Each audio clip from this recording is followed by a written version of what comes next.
case of the Chiyuv, does he always have an obligation to daven during the weekday?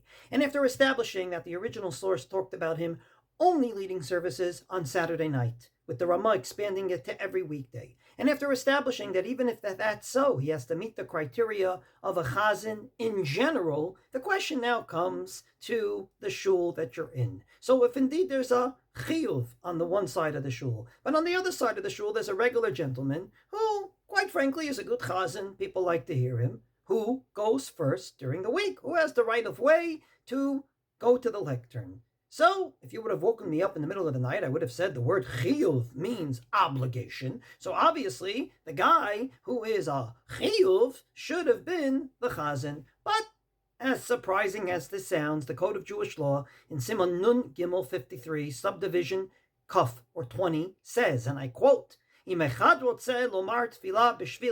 someone wants to lead services in honor of his father, explains the Mishnah Berurah, Shemet Aviv,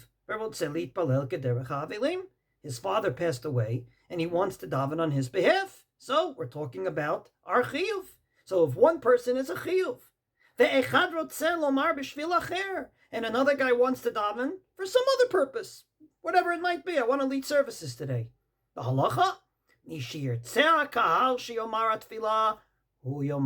whoever the congregation wants more should be the chazan. So as you could see, the chiyuv does not mean obligation. Yes, an option, but not an obligation upon everyone. And indeed, the Mishnah Berurah explains this. Kaddish, he has the right to say. And no one can come along and say, we don't want to hear your Kaddish, we want to get out of shul early. No, he has a right to say Kaddish. That is in the original source in the Kolbo.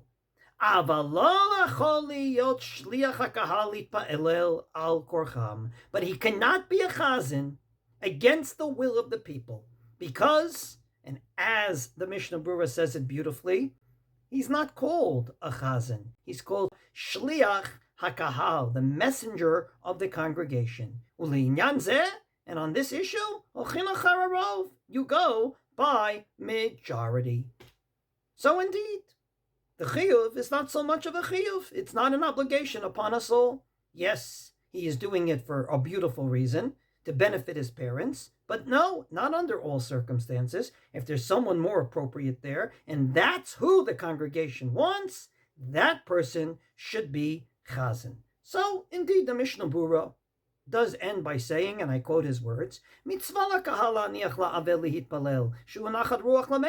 Indeed, if what we call a chiyuv is indeed someone that can daven, then you should let him daven. Why not? He can benefit his father or his mother, as we explained.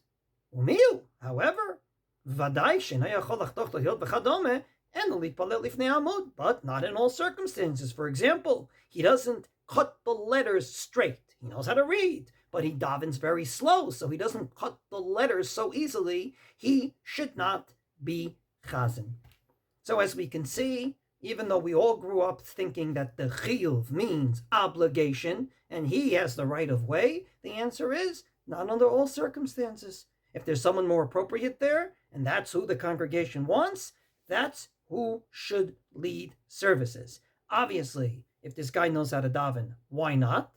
So he can be both a chazan that we like, plus benefit his father or his mother. But if he's missing one of the other, namely, he can benefit his father or his mother, but we all have to suffer, then he should not be chazan. And I'll just add another Mishnah Berurah. When the Mishnah Berurah talks about who should be a chazan for the Yomim Noraim, for those days where the chazan really, gets to the climax of leading services, comes along the Mishnah Berurah and gives us a halacha, and I quote his words, if someone sees that if he's going to lead services, it's going to lead to a machlokes. People are going to start saying, I don't want this chazan. Other people are going to say, if he's chazan, I'm walking out. Whatever it might be, says the Mishnah Berurah, lo yitpalel, afal pi sheyitpalel mi she'eino hagun. He should not lead services, even though the other choice is someone that's not exactly the best choice in the world. But at least the other person will not lead to a machlokes. So therefore, someone has a so-called chiyuv and knows how to daven, why not? But if his davening is causing a machlokes, even if the machlokes is with a few people, then he should not be Chazzan.